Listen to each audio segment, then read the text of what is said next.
बिस्मिल्लाहिर्रहमानिर्रहीम। अस्सलामु अलैकुम रहमतुल्लाहि व बरकातुहू। नाजरीन, हम प्रोग्राम जवाब आप भी दें के साथ आपकी खिदमत में हाजिर हैं। ख़्याल हमारा ये था, पिछले दफ़ा जब हमने पिछले हफ़्ते कुछ सवालात अपने मुखालिफिन को पूछे तो हमें अंदाज़ा तो था, हमने कह भी दिया था कि इनकी तरफ से कोई जवाब कभी माकूल ना आज तक मिले हैं ना मिलेंगे। तो ख़्याल ये था कि हम आ जाएंगे और बड़ी खुशी और बड़े जोश के साथ हम अपने नाजरीन को ये बताएंगे कि जवाबात हमेशा की तरह हमारे मुखालिफिन हमें नहीं दे सके। लेकिन इसके बरक्स हुआ यह है कि आज हम कुछ रंज, कुछ अफसोस के साथ आपकी खिदमत में हाजिर हुए हैं।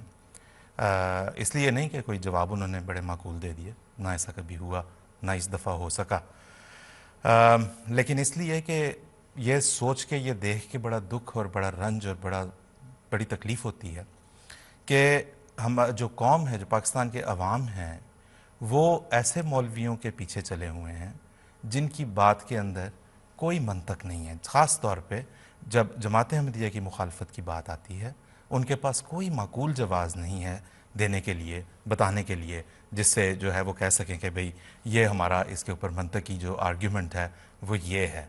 तो ऐसे लोग जो, और अभी भी जो जवाबात आए उससे भी यही साबित हुआ कि हमें जो जवाबी कार्रवाई कहना चाहिए जवाबात से ज़्यादा, उसमें हुआ ये कि उसमें गालियाँ भी आईं, धमकियाँ भी तरह तरह की आईं, और इस्तेहज़ा मिला, तमस्खुर मिला।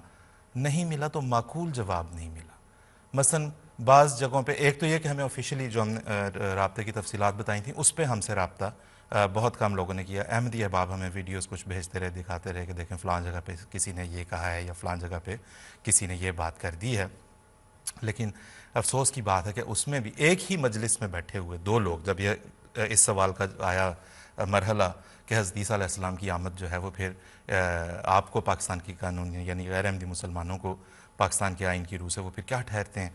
एक कह रहा है कि जी वो तो हज़रत ईसा अलैहिस्सलाम तो जब आएंगे तो वो मनसब नबूवत उनका उनसे सल्ब कर लिया जाएगा, उनसे वापस ले लिया गया होगा, वो उम्मती के तौर पर आएंगे। उसकी बात काट के उन्हीं का एक साथी बीच में कहता है नहीं नहीं जनाब, वो आएंगे तो नबी के तौर पे, क्योंकि कुरान ने उनको नबी कह दिया।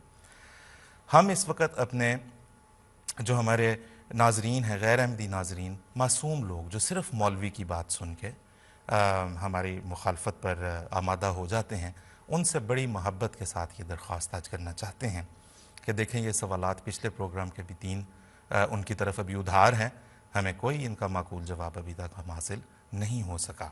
तो वो सवालात भी रखें अपने पास, इनसे पूछा करें, बात को समझें तो सही। और फिर उसके अलावा आज भी जब हम यहाँ पे कुछ सवालात पेश करेंगे तो ये असल में ये बात याद रखें कि ये हम अपने जो आम जो व्यूअरशिप है गैर अहमदी मुसलमान भाइयों की, उन्हें पुट ऑफ करने के लिए, उन्हें लाजवाब साबित करने के लिए हरगिज़ नहीं है। इसका मकसद दर हकीकत ये है कि आप लोग ये समझ सकें कि बग़ैर मंतक और बग़ैर दलाइल के जब गुफ्तगू की जाती है तो वो कभी उसका कोई ना मंतकी नतीजा निकलता है, ना उसका कभी कोई हल निकलता है, और उसके नतीजे में सिर्फ़ और सिर्फ जो एक रॉ चल पड़ती है गैर माकूल बातों की, उस जो है वो मल्टीप्लाई होती चली जाती है और इसके अलावा उसका नतीजा कोई नहीं निकलता। खैर, हम अभी इन मौलवी हजरात को तो एक तरफ रखते हैं जिनके पास जो है वो है तेरे पास क्या गालियों के सिवा, इनको एक तरफ हम रखते हैं और देखते हैं कि पाकिस्तान में देखें एक रोशन ख्याल तबका भी है। रज़ा रूमी के नाम से हमारे बहुत से नाजरीन वाकिफ़ होंगे। तो 1974 की आइनी तरमीम के बारे में रज़ा रूमी और उनके जो हम ख्याल हैं, जो पाकिस्तान ही के रहने वाले हैं, जो अपने अकीदे के लिहाज से अहमदी नहीं हैं, वो भी अभी कल बल्कि एक वीडियो जो है वो अली उस्मान कासमी साहब की भी आई, उसमें भी उन्होंने बड़ी माकूल गुफ्तगू की। उन्होंने बताया कि किस तरह जमात अहमदिया के ख़िलाफ़ जो है वो मुखालफत जो है उसने कैसे ज़ोर पकड़ा, उसके पीछे क्या अवामिल थे जो काम कर रहे थे। तो रज़ा रूमी साहब बड़े रोशन ख्याल आदमी हैं, बड़ी खूबसूरत गुफ्तगू करते हैं। आइए पहले हम उनकी गुफ्तगू सुनते हैं और फिर हम वापस अपने प्रोग्राम की तरफ आएंगे। आपने सवाल तो बड़ा जो है मुश्किल पूछा है और कम अरसे में इसका जवाब देना तकरीबन नामुमकिन है, लेकिन लेट मी अटेम्प्ट। देखिए, पहली तो ये बात है कि क्रेडेंशियल्स एक तरफ, कोई भी असेंबली जो है पाकिस्तान में हो या कहीं भी हो, वो लोगों के ذاتی عقائد جو ہوتے ہیں یا ان کا جو مذہب ہوتا ہے اس کے اوپر فیصلہ نہیں کر سکتی، کیونکہ مذہب ایک ایسا معاملہ ہے کہ یہ انسان اور خدا کے درمیان معاملہ ہے۔ تو جو قومی اسمبلی نے اس وقت کیا وہ صریحاً نہ صرف غلط تھا بلکہ وہ ایک اچنبے کی بات ہے، میرے خیال سے دنیا میں اس کی کہیں مثال نہیں ملتی کہ پارلیمنٹیرینز بیٹھ کے لوگوں کے عقیدوں کے اوپر ججمنٹ دیں اور فیصلے کریں۔ اور جو اس میں ممبران تھے وہ ظاہری بات ہے بڑی بڑی واضح طریقے سے سیاست کھیل رہے تھے، اور سیاست وہ اس لیے کھیل رہے تھے کہ جو پاکستان میں دائیں بازو کے جو حلقے ہیں، اور خصوصاً ان میں جو وہ علماء ہیں جو کہ شروع سے ہی ان کا پاکستان کے قیام سے ہی وہ چاہتے تھے کہ ایک ان کا جو نظریہ یا ان کا جو مسلک ہے وہ ڈومیننٹ ہو، تو یہ وہ والے ان کو اپیز کرنے کے لیے اس اسمبلی نے سب کچھ کیا، لیکن بدقسمتی کی یہ بات ہے کہ اس میں سارے لوگ شامل ہو گئے، کیونکہ ان کو موقع مل گیا کہ ایک چھوٹی سی کمیونٹی جو ہے اس کے اوپر وہ اپنا مرضی تھوپ سکیں اور ان کو پرسیکیوٹ کر سکیں۔ اور جہاں تک یہ ہمارے علماء کرام کی آپ نے بات کی ہے، دیکھیں ان کی تو بڑی عجیب و غریب تاریخ ہے۔ پاکستان بننے سے پہلے یہ لوگ پاکستان کی شدید مخالفت کرتے تھے، قائد اعظم کو کافر اعظم کہتے تھے، پاکستان کو نا پاکستان کہتے تھے، اور یہ تو پاکستان کا جو وجود ہے اس کو اپوز کرتے تھے، کیونکہ ان میں سے اکثر کانگریس کے ساتھی تھے یا یا کم از کم مسلم لیگ اور پاکستان سے اختلاف کرتے تھے۔ اور پاکستان بننے کے بعد آہستہ آہستہ انہوں نے اپنی جگہ گھڑی بنائی، لوگوں کو موبلائز کیا، بلیک میل بھی کیا، مظاہرے بھی کیے، اور پھر آپ نے دیکھا کہ الٹیمیٹلی 70s میں بھٹو صاحب جیسے سو کالڈ لبرل اور سیکولر آدمی کو جو ہے ان کی نہ صرف ان کو خوش کرنے کے لیے بلکہ ان کا یہ خیال تھا کہ ان کے اقتدار کو دوام مل جائے گا کہ جب وہ دائیں بازو کے جو حلقے ہیں ان کو بھی اپنا اسیر بنا لیں گے۔ لیکن تاریخ آپ کے سامنے ہے کہ وہ الٹا ان کو پڑی، اور 77 کی موومنٹ کے بعد جو ہوا آپ کے سامنے ہے۔ تو الغرض میں یہ سمجھتا ہوں کہ علماء اور ان کے کریڈینشلز تو ایک طرف ہیں بالکل، لیکن سب سے اہم بات یہ کہ یہ قومی اسمبلی کو حق ہی نہیں پہنچتا، کسی ادارے کو حق نہیں پہنچتا کہ وہ کسی شخص کو یا کسی جماعت کو یا کسی کمیونٹی کو اس طرح سے جج کرے اور دائرہ اسلام سے خارج کرے۔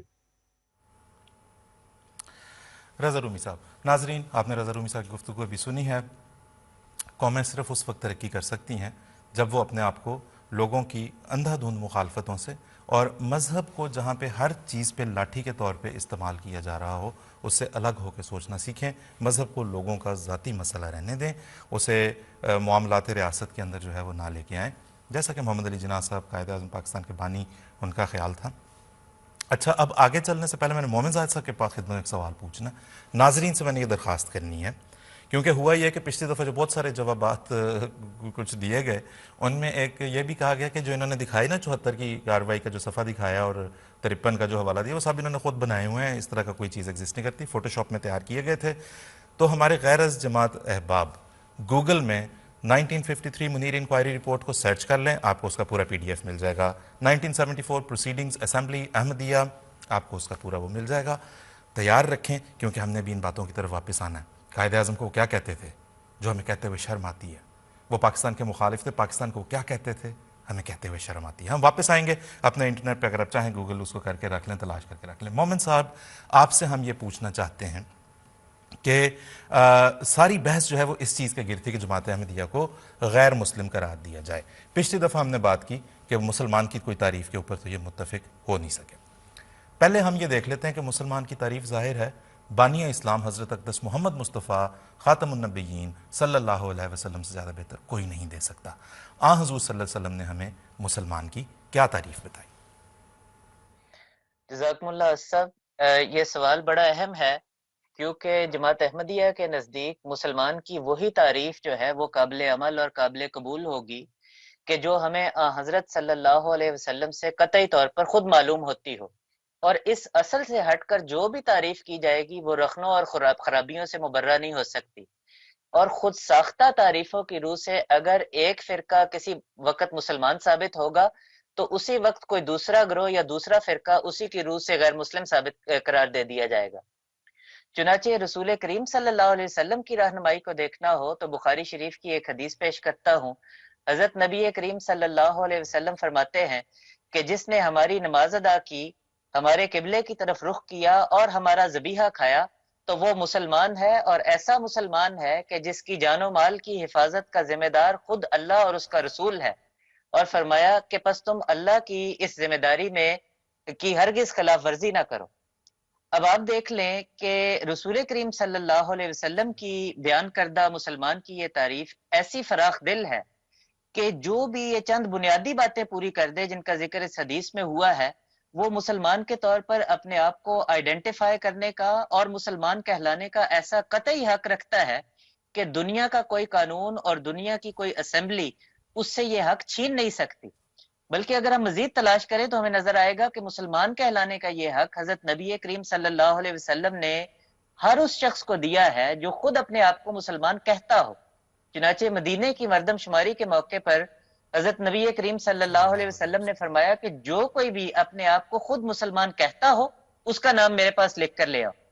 हम चैलेंज के तौर पर यह बात अपने सब मुखालिफिन के सामने और सब नाजरीन के सामने रखते हैं कि रियासत मदीना जिसकी बुनियाद हजरत नबी करीम सल्लल्लाहु अलैहि वसल्लम ने खुद रखी थी, उसमें हर वो शख्स मुसलमान कहलाने का हक रखता था कि जो खुद को बतौर मुसलमान आइडेंटिफाई करता था, और ये हक कभी भी किसी से नहीं छीना गया, हत्ता कि अरब के उन बदुओं से नहीं छीना गया जिनके बारे में खुद खुदा ताला ने यह कुरान मजीद में फरमाया था कि ईमान उनके दिलों में दाखिल नहीं हुआ।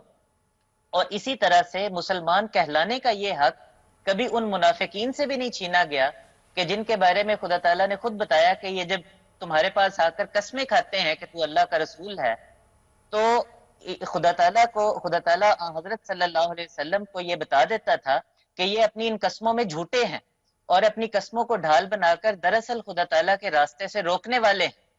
और काबिल गौर अमर यह है कि इन मुनाफिकीन के कुफ्र का फतवा खुद खुदा ताला ने कुरान मजीद में दिया हुआ था।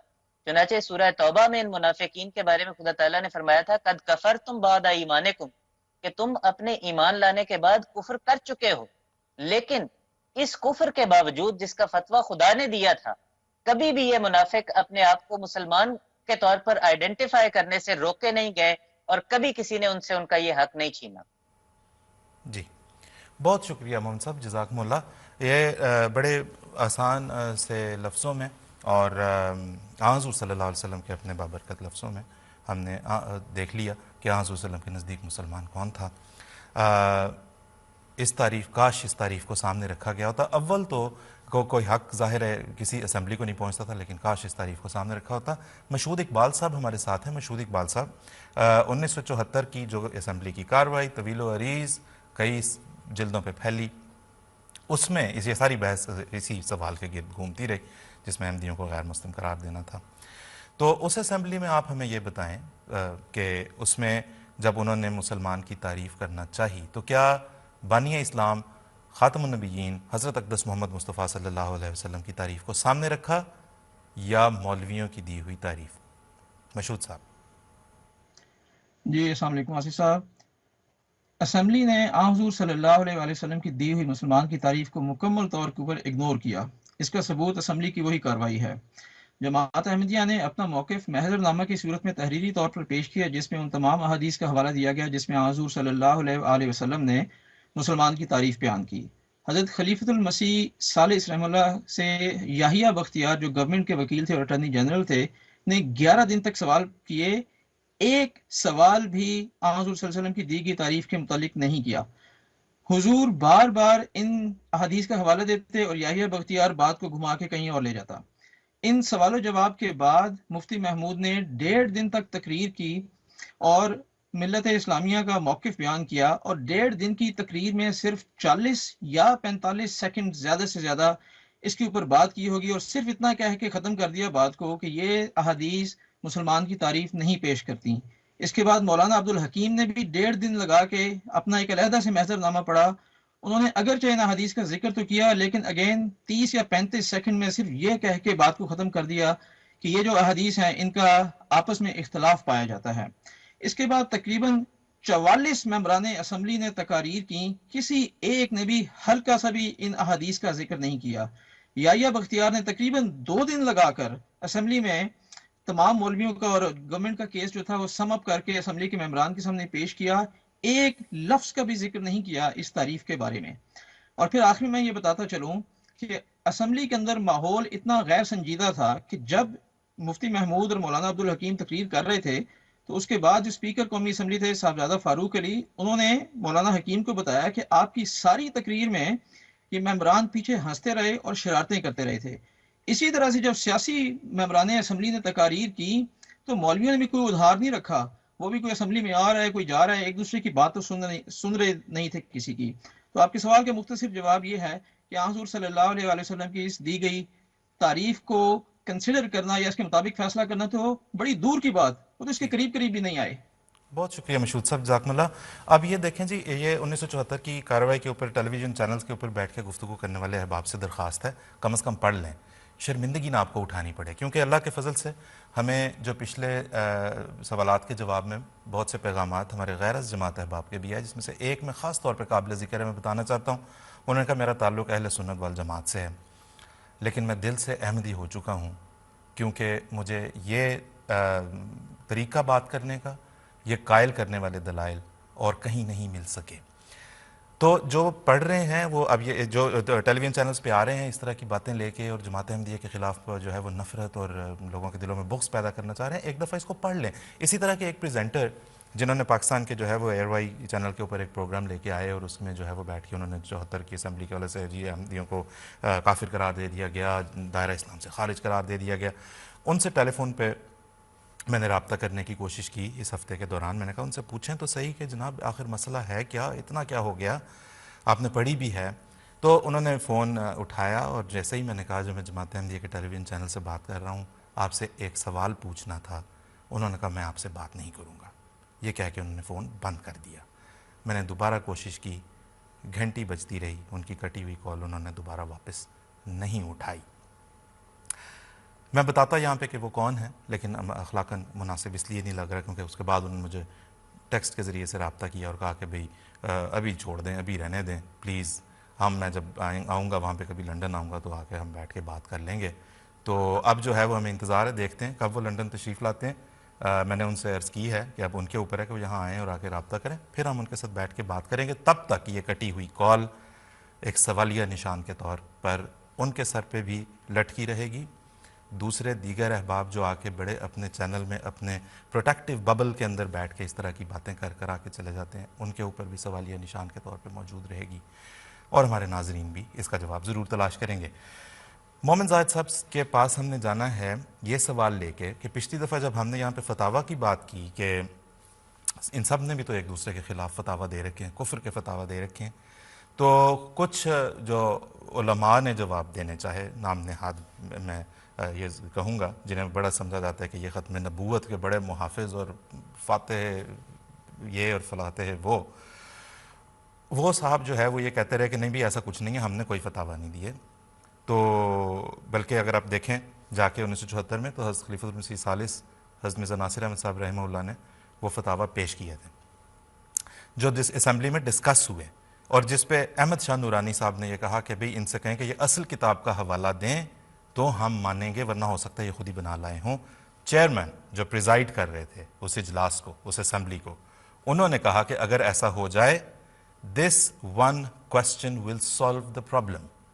मोमिन जाहिद साहब इनकी किताबों से इनके कुफ्र या फतावा एक दूसरे के खिलाफ दिखा दें and let's solve the problem. जज़ाकुमुल्लाह आसिफ साहब, बहुत शुक्रिया। मैं नमूने के तौर पर चंद फतावा दिखा देता हूँ। हकीकत की बात तो ये है कि काफिर गरी की ये तलवार जो जमात अहमदिया के खिलाफ चलाते हैं, ये उलमा आपस में इस तलवार को इससे भी ज्यादा सख्त रंग में चलाते हैं। और अफसोस की बात तो ये है कि ये उलमा इन फतवों की तलवार को तलवार ही कहकर एक दूसरे के सर पर थोपते हैं। चुनाचे जो बरेलवी फिरके के बानी हैं अहमद रजा खान बरेलवी साहब, उन्होंने जब देवबंदी और अहले हदीस फिरके की और बाज़ दीगर फिरकों की तकफीर की तो उन्होंने मक्का और मदीना के उलमा से उनके कुफ्र के फतवे मंगवा के शाया किए। इस किताब का नाम उन्होंने हुस्सामुल हरमैन रखा, यानी हरमैन के उलमा के फतवों की तलवार, और ये इसका टाइटल अभी दिखाया गया है। इस किताब का जवाब जो देवबंदी उलमा ने शाया किया तो उन्होंने अल मुहन्नद अल मुफन्नद के नाम से किताब शाया की। यानी अगर मैं तर्जमा करूं तो मतलब ये बनेगा کہ बक बक करने वाले झूठे शख्स यानी उनकी मुराद अहमद रजा खान बरेलवी साहब थे, उनके खिलाफ हिंदुस्तानी लोहे की तलवार। और इस किताब मुहन्नद में उन्होंने अपने अकायद की वजाहत की, लेकिन दिलचस्प बात यह है कि इस वजाहत को अहमद रजा खान बरेलवी साहब ने मुकम्मल तौर पर रद्द किया और इसरार के साथ तमाम उम्र उनकी तकफीर के फतवे देते रहे, उनको काफिर करार देते रहे। अब अगर मैं कुछ फतावा दिखा भी दूं तो अहमद रजा खान बरेलवी साहब के फतवों का मजमुआ फतावा रजविया के नाम से शाया होता है। इसकी 14वीं जिल्द अगर आप देखें तो वो ऐसे कुफर के फतवों से भरी हुई है। चुनाचे इस जिल्द के फतवा नंबर 87 जो है, इसमें अहमद रजा खान बरेलवी साहब से ये सवाल किया गया कि कुफार कितनी किस्म के होते हैं और किस काफिर की सोबत सबसे बुरी है। तो जवाब में उन्होंने लिखा कि कुफर की तो कई अकसाम है, लेकिन उन सब अकसाम में से सबसे बुरी किस्म जो है वो मुर्तद मुनाफिक है, जो अपने आप को मुसलमान कहता है लेकिन जरूरियात दीन का मुनकर हो जाता है। और मिसाल के तौर पर वो कहते हैं कि इनमें वहाबी, राफजी, कादियानी, नेचरी और चकड़ालवी यानी कि अहले कुरान वगैरह ये सब शामिल हैं। वो कहते हैं कि इनकी सोबत जो है वो 1000 काफिरों से भी बुरी है। लेकिन इसके बाद आगे बड़ी दिलचस्प बात है, वो इन फिरकों के जिक्र के बाद ये कहते हैं कि खास तौर पर वहाबी और खास तौर पर देवबंदी, क्योंकि वो कहते हैं कि ये अपने आप को सुन्नी कहते हैं, हनफी, चिश्ती, नक्शबंदी भी बनते हैं, हमारी जैसे नमाज और रोजा भी पढ़ते हैं, लेकिन रसूलुल्लाह को गालियां देते हैं, तो ये सबसे बदतर काफिर है। गोया उनके इस फतवे के मुताबिक वहाबियों और देवबंदियों का कुफर सारी दुनिया के काफिरों से और अहमदियों के कुफर से भी बड़ा है। अब अगर अगला फतवा इसी किताब का देखा जाए तो इसी किताब की इसी जिल्द का फतवा नंबर 129 है। उनसे पूछा गया कि एक शख्स कस्में खा खा कर कहता है कि वो मुसलमान है, वहाबी नहीं है। ये फतवा नंबर 129 है। तो पूछा गया कि एक शख्स कस्में खा खा कर कहता है कि वो मुसलमान है और वहाबी नहीं है, तो उसकी बात मान लें। अहमद रजा खान बरेलवी साहब ने यह जवाब दिया कि भाई सिर्फ कस्मों पर एतबार ना करना, बल्कि उसे कहो कि वो जो चोटी के अहले हदीस और देवबंदी उलमा है उनकी तकफीर करे और उन्हें गालियां निकाले। चुनाचे उसे वो कहते हैं कि उसे कहें कि वो मौलवी इस्माइल देहलवी, नजीर हुसैन देहलवी, रशीद गंगोही, कासिम नानोतवी, अशरफ अली थानवी वगैरह को गालियां निकाले या उनको काफिर और बेदीन कहे, तो फिर उसको मुसलमान माने, वरना उसकी कस्मों पर भी एतबार ना करें। अगला फतवा नंबर 133 है। पूछा गया कि अगर कोई सुन्नी जो है वो किसी वहाबी या अहले हदीस के पीछे नमाज पढ़ ले और ये कहे कि उलमा के आपस के झगड़े हैं, भाई उन्हें उसकी वजह से बुरा नहीं कहना चाहिए, वो सब मुसलमान हैं, सबके पीछे नमाज हो जाती है, तो क्या ऐसा सुन्नी रहेगा? तो इसका वो जवाब देते हैं, वो कहते हैं कि जो शख्स वहाबी को वहाबी जानते हुए भी उसे काफिर नहीं कहता, वो सुन्नी तो क्या वो मुसलमान भी नहीं हो सकता, वो काफिर और मुर्तद महज है। यानी गोया ये फतवे हैं उनके, मैंने सिर्फ नमूने के तौर पर पेश किए, वरना तो ऐसे फतवे भी हैं कि जिनमें यह भी कहा है कि अगर इन्हीं फिरकों के जिनका जिक्र उन्होंने हुस्सामुल हरमैन में किया था, इनके किसी काफिर को अगर बदन छू जाए तो वुजू टूट जाएगा। और भी बेशुमार चीजें हैं, मैं उनको छोड़ता हूँ। नमूने के तौर पर मैं देवबंदी फिरके के एक आलिम जो कि मौलवी रशीद अहमद गंगोही साहब हैं, उनका फतवा दिखाता हूँ, जो अहमद रजा खान बरेलवी साहब के अकायद के बारे में उनसे पूछा गया था। तो उनसे पूछा गया कि अहमद रजा खान बरेलवी साहब के ये अकायद हैं, फतावा रशीदिया है ये, तो क्या उनके पीछे नमाज हो सकती है? तो उन्होंने ये जवाब दिया कि जो शख्स ये अकायद रखे वो बेशक काफिर है और उसकी इमामत और उससे मेल जोल मोहब्बत सब हराम है। और ये स्कैन जो है ये फतावा रशीदिया से लिया गया है। तो मैंने ऐसा किया, ये सिर्फ चंद नमूने हैं जो दिखाए हैं, वरना इससे भी ज्यादा सख्त फतावा दिखाए जा सकते हैं। जी, बहुत बहुत शुक्रिया मोहम्मद साहब, जज़ाकल्लाह। मेरा ख्याल है ये नमूना काफ़ी होगा। देखें कितने नफरत अंगेज़ इनके फतावा हैं, और इनके फतावा पे अगर गए, इन मौलवी हजरात के फतावा पे जिन्होंने जमात अहमदिया को दायरा इस्लाम से गोया खारिज करार दिया हुआ है, तो यकीन करें कोई भी मुसलमान नहीं रहेगा अगर इन मौलवियों के फैसले पे जाना है। मोहम्मद साहब ने भी बड़ी अच्छी सिलेक्शन, उसमें से अच्छी इन द सेंस के जो आपको एक आइडिया दे सके, वरना तो इन फतावा में कुछ भी अच्छा नहीं है। सिलेक्शन बड़ी अच्छी थी, नमूनतन दिखाया। बहुत सारे फतावा महज़र नामे में, जो कि जमात अहमदिया का तफसीली तहरीरी मौक़िफ़ था, जो 1974 की असम्बली के पास की खिदमत में पेश किया गया कि जी ये हमारा जवाबात हैं, ये हमारे अकायद हैं, उसके ज़मीमे के तौर पे हज़रत खलीफतुल मसीह सालिस ने ये तमाम फतावा इकट्ठे करके इनको पेश किए थे। ये महज़रनामा शाया नहीं किया गया जब 74 की असम्बली की कार्रवाई जब मंजर आम पे आई थी। معذر نامہ بھی ساتھ شائع ہونا چاہیے تھا، لیکن کچھ بھی بگڑا نہیں. آپ جہاں آن لائن جا کے 74 کی اسمبلی کی کارروائی دیکھ سکتے ہیں، معذر نامہ سرچ کر لیں، انگریزی میں لکھ لیں، اردو میں لکھ لیں، الاسلام کی ویب سائٹ پہ جا کے دیکھ لیں، آپ کو یہ تفاصیل وہاں پہ مل جائیں گی. اور یہ تکفیر بازی ان کی آپس کی تو آج بھی ختم نہیں ہوئی. تو اب ہم مشہود صاحب کے پاس جائیں گے اور مشہود صاحب سے ہم یہ پوچھنا چاہیں گے، کیونکہ دیکھیں نا ایک کریڈیبلٹی بھی ہوتی ہے، کچھ کریڈینشلز ہوتے ہیں، کچھ کوالیفیکیشن ہوتی ہے کسی اسمبلی کی، جس کے بارے میں جس اسمبلی کی کاروائی، مطلب بھٹو صاحب کی حکومت تھی، بھٹو صاحب کی اسمبلی تھی، اس کے اندر جو ہے وہ جو لوگ اکٹھے جو وہاں پہ منتخب، وہاں پہ وزراء تھے، گویا ممبران تھے اسمبلی کے، انہوں نے اکٹھے ہو کے جو ہے وہ جماعت احمدیہ کو دائرہ اسلام سے خارج قرار دیا. جو جماعت احمدیہ کی مخالفت پہ اٹھتا ہے وہ پیپلز پارٹی کو یا ان کی حکومت جو اس وقت تھی جو بھی سمجھتا ہو، جو بھی کہتا ہو، بھٹو صاحب کو جو بھی سمجھتا ہو، اس 74 کی کارروائی کو چوم چوم کے آنکھوں سے لگاتے نہیں تھکتے. آپ ہمیں یہ بتائیں کہ جب یہ بھٹو صاحب کی حکومت کو برطرف کیا، ٹاپل کیا ضیاء الحق نے، تو اس کے بعد انہوں نے ایک وائٹ پیپر شائع کیا تھا، کرتاس ابیض، جس میں بھٹو صاحب کی اس حکومت کو ہر لحاظ سے نااہل ثابت کیا تھا. اس میں جو الفاظ ہیں وہ بھی بڑے سخت، بڑے کرخت اور بڑے کسی شریفانہ مجلس کے نہیں. مشہود صاحب اس کا ذرا ایک آئیڈیا بس ہمارے ویورز کو دیں. جی شکریہ آصف صاحب. یہ 4 والیومز کے اوپر کافی ضخیم وائٹ پیپر تھا، اور اس کے اوپر بھٹو صاحب کی حکومت کی تقریباً ہر ایکٹیویٹی کے اوپر تنقید کی گئی تھی. جہاں تک سیاسی ممبران اسمبلی کا تعلق ہے، ان کے بارے میں کہا گیا تھا کہ یہ لوگ چور، ڈاکو، زانی، رسا گیر، ان کے اوپر عدالتوں کے اندر قتل کے مقدمات موجود ہیں، ڈکیتی کے مقدمات موجود ہیں. اور پھر اسی طرح سے بتایا گیا کہ یہ رقص و سرور کی محفلوں کے دلدادہ ہیں. اب یہاں سے آگے وہ باتیں شروع ہو جاتی ہیں کہ جو کم سے کم اس پروگرام کے تقدس کو ملحوظ خاطر رکھتے ہوئے میں بیان نہیں کر سکتا. اگر سیاسی، معاشی، معاشرتی، دینی کوئی ایسا ٹاپک نہیں کہ جس کے اوپر اس وائٹ پیپر میں بھٹو صاحب کی گورنمنٹ کو نشانہ نہ بنایا گیا ہو.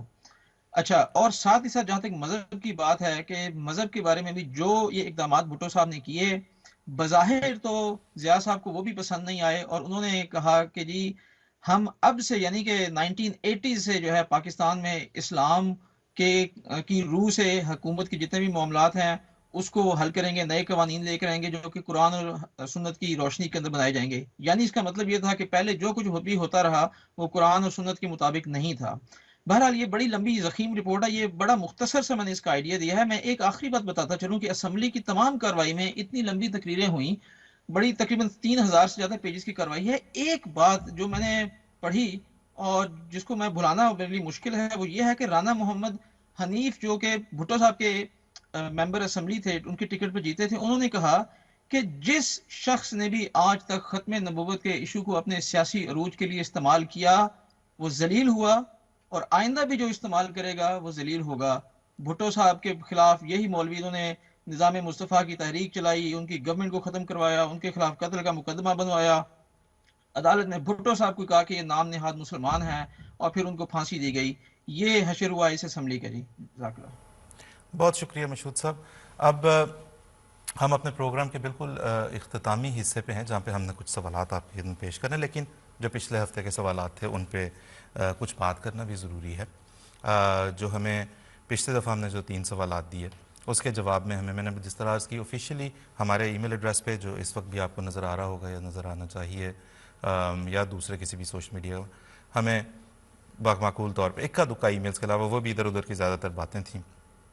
مثلا پہلے سوال کا جواب اگر یہ ہے کہ ہمیں حضور صلی اللہ علیہ وسلم سے بے حد محبت اور ہم جان بھی قربان کرنے کو تیار ہیں، تو جناب بالکل اگریڈ، ہمارا بھی ایسا ہی، حضور صلی اللہ علیہ وسلم کے لیے ہم بھی اپنی جانیں قربان کرنے کے لیے تیار ہیں.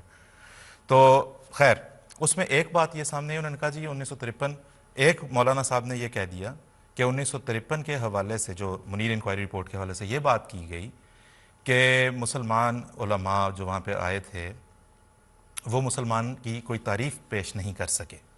پہلے انہوں نے کہا کہ ایسی کوئی بات نہیں ہوئی، علماء تعریفیں پیش کرتے رہے، لیکن چونکہ بعض ان کی جزیات پہ متفق نہیں ہو سکتے تھے تو انہوں نے جسٹس منیر صاحب جو پاکستان کی عدلیہ کے موقر ترین لوگوں میں سے، موقر ترین ناموں میں سے ایک نام ہے، ان کے بارے میں کہا کہ انہوں نے یہ بات جو لکھی یہ ان کے اپنے دماغ کا فطور تھا. ہم دیکھیں کنٹمپٹ آف کورٹ یہ وہ ہم نے تو اس چیز کا کوئی شوق نہیں ہے. ہاں یہ آپ احمدیوں کے ساتھ کرتے ہیں کہ ہم کوئی بھی بات کریں تو ہر طرح کی گستاخی اس پہ ثابت کرتے ہیں. پاکستان کی عدلیہ کا ایک آفیشیل ڈاکیومنٹ ہے جس کے بارے میں انہوں نے یہ کہہ دیا کہ یہ آفیشیل ڈاکیومنٹ ہے. ہم ابھی آپ کو دکھاتے بھی ہیں اسکرین کے اوپر, آپ دیکھ رہے ہیں اس کے اوپر حکومت پنجاب کا آفیشیل لوگو ہے, سرکاری طور پہ شائع شدہ رپورٹ ہے. اس کے بارے میں آپ نے جو کچھ بھی کہنا ہو آئندہ مولانا صاحب آپ بھی دیگر احباب بھی ذرا سوچ سمجھ کے کہیے گا. ابھی پھر اس کے بعد جو ہے وہ کسی نے ایک یہ بھی کہا کہ جی 1974 کا جو انہوں نے دکھایا وہ بھی انہوں نے فوٹو شاپ کیا ہوا تھا. 74 کی رپورٹ بھی میں نے جس طرح عرض کی پروگرام کے شروع میں آن لائن موجود ہے, اس کا آفیشیل آپ یہ دیکھ رہے ہیں. اس کے اوپر بھی آپ کو پاکستانی گورنمنٹ آف پاکستان کا ایمبلم آپ کو نظر آ رہا ہے, ان کا لوگو آپ کو نظر آ رہا ہے. یہ بھی سرکاری دستاویز ہوئی. تو اسی طرح کرتاس ابیض جو ضیاء صاحب نے بھٹو صاحب کی حکومت کو نااہل ثابت کرنے کے لیے شائع کیا, وہ بھی آپ کی ہم یہاں پہ اسکرین پہ دکھا دیتے ہیں آپ کو. اس کے اوپر بھی آپ کو حکومت پاکستان کا ایمبلم نظر آ رہا ہے. آپ اس کو نہ مانیں جس نے یکسر اس رجیم کو نااہل قرار دے دیا جس نے جماعت احمدیہ کے خلاف فتویٰ دیا تھا. آپ اس کو نہیں مانیں گے, آپ جسٹس منیر کی رپورٹ اور کیانی صاحب کی رپورٹ کو نہیں مانیں گے. آپ کہیں گے نہیں 74 کی اسمبلی پہ دیکھیں تینوں کا سورس ایک ہے. اگر 74 کی کارروائی اس لیے آپ کے لیے مقدس ہوگی کہ یہ حکومت پاکستان کی ایک دستاویز ہے, یہ بھی ہم نے آپ کو دکھا دی. یہ دونوں بھی حکومت پاکستان کی آفیشیل دستاویزات میں شامل ہیں. آن لائن سرچ کر لیں, دیکھ لیں جا کے. تو اس لیے یہ جو ہے وہ بات اس سے کچھ بنی نہیں. تو اس لیے جو ہے وہ یہ آپ جب آن لائن جا کے آپ یہ مواد دیکھیں گے اور پڑھیں گے تو آپ کو اندازہ ہوگا کہ ہم یہاں پہ جو بات کر رہے ہیں وہ درست ہے, جو باتیں فیڈ کی جاتی ہیں غلط سلط وہ غلط ہیں. تو آج بھی ناظرین ہم آپ کی خدمت میں اپنے ہمارے جو غیر احمدی مسلمان بھائی ہیں بڑی محبت سے ان کی خدمت میں ہم 2 سوالات صرف پیش کرنا چاہتے ہیں. انہیں علماؤں اپنے جو علماء ہیں ان کے پاس لے کے جائیں, جو پیر فقیر ہیں جو ہمارے خلاف نفرت انگیز باتیں کرتے ہیں ان کے پاس لے کے جائیں اور ان سے اس کا حل چاہیں. نوٹ فرمائیں, پہلا سوال آپ کی اسکرین پہ اس وقت آپ کو نظر آ رہا ہوگا, جو یہ ہے کہ جو علماء 1974 کی اسمبلی میں بیٹھے تھے وہ یا ان کے بزرگ احراری بزرگ جو جماعت احمدیہ کے خلاف ہمیشہ سے کمر بستہ رہے, جناح صاحب کو قائد اعظم کی بجائے کافر اعظم قرار دے چکے ہوئے تھے. رضا رومی کی بات میں بھی سنا آپ, مظہر علی اظہر نے کا جو ایک شعر ہے ایک جو انہوں نے لکھا, میں دہراتا نہیں ہوں لیکن واضح طور پہ قائد اعظم کو کافر اعظم کہا, اقرار کیا, بڑے فخر سے اسے قبول کیا. تو اور پاکستان کے بارے میں بھی جس طرح رضا رومی نے بتایا 1953 کی رپورٹ میں بھی وہ ہے پاکستان کو جو ہے جن ناموں سے یہ پکارتے رہے وہ کا کرا دے. اگر آپ کو ان علماء کا فتویٰ ہمارے خلاف قبول ہے, جو کہ ہے ابھی تک اگر ہم سرکاری سطح پہ دیکھیں اور عامت الناس میں بھی اسی طرح سے دیکھا جاتا ہے, تو ان علماء کا فتویٰ اگر ہمارے خلاف قابل قبول ہے تو کیا آپ محمد علی جناح صاحب بانی پاکستان جن کے نام کے ساتھ آپ سب پاکستانی ہم رحمت اللہ علیہ بھی کہتے ہیں, کیا آپ وہ اس فتوے کی روح سے آپ انہیں کیا ٹھہرائیں گے؟ سیدھا سا سمپل سا سوال. دوسرا سوال آپ کی اسکرین پہ آ جائے گا, ابھی اسے بھی نوٹ فرما لیں کہ ابھی نمونتاً محمد صاحب نے بہت سارے فتاویٰ آپ کو پیش کی, جا کے دیکھ لیں, یہ کتابیں آپ کو ملیں گی. کیا آج بریلوی کی عادت جو کہ پاکستان کی اکثریتی کی عادت ہے, ایک مفروضے کے طور پہ ہم بات کر رہے ہیں, ہمیں میں یہ بتا دوں پہلے وضاحت کر دوں, ہمیں ہرگز کوئی شوق نہیں ہے کہ جی آپ اسمبلیوں میں لوگوں کے ایمان کو کھدیڑیں اور انہیں بلائیں اور اس کے اوپر جو ہے وہ حاشیہ لگائیں اور تبصرے کریں اور ترمیمیں کریں. مفروضہ کیا آج پاکستان کی بریلوی کی عادت جو کہ اکثریت میں ہے بریلوی حضرات پاکستان میں, ہمیں یہ بتانا چاہے گی کہ ان کا فتویٰ آج بھی دیوبندیوں اور اہل حدیث کے دائرہ اسلام سے خارج ہونے کا قائم ہے یا نہیں؟ اگر ہے تو آپ ان کے خلاف کیوں آئینی ترمیم نہیں کرواتے؟ یہ صرف ہم تضاد ظاہر کرنے کے لیے عرض کر رہے ہیں. اور اگر نہیں ہے آپ کو قابل قبول, اب آپ نے کہا نہیں جی اب ہم بدل لیا, اب ہم سب بھائی بھائی ہو گئے, اگر نہیں ہے تو کیا آپ اپنے امام اور پیشوا یعنی احمد رضا خان بریلوی صاحب کی تعلیمات سے لا تعلقی اختیار کر چکے ہیں؟ ہم جاننا چاہیں گے. ان علماء کے پاس جائیں, خود تو شاید ایسا ہی ہے, آپ پچھلے ہفتہ ہم نے دیکھ لیا, جائیں ان کے پاس دیکھیں کیا کہتے ہیں. اور جو دوسرے لوگ جو بڑی غلط زبان پہ اتر آتے ہیں ان سے بھی ہم درخواست کرنا چاہیں گے اس میں کوئی ضرورت نہیں ہے تلخ زبان، سخت زبان، گالم گلوچ، بالکل ضرورت نہیں ہے. یہ 2 سوال تو ہمارے سے متعلق ہیں بھی نہیں. یہاں پہ جناب جناح صاحب کے سوال ہے اور یہاں پہ جناب احمد رضا خان بریلوی صاحب کی عزت و ناموس کا سوال آ گیا. ہمارا کوئی تعلق نہیں ہے. جوابات معقول اچھے ہمیں ضرور بھیجیں. اور ہمیں اب پروگرام کا وقت ختم ہو گیا ہے. اجازت دیں. اللہ حافظ.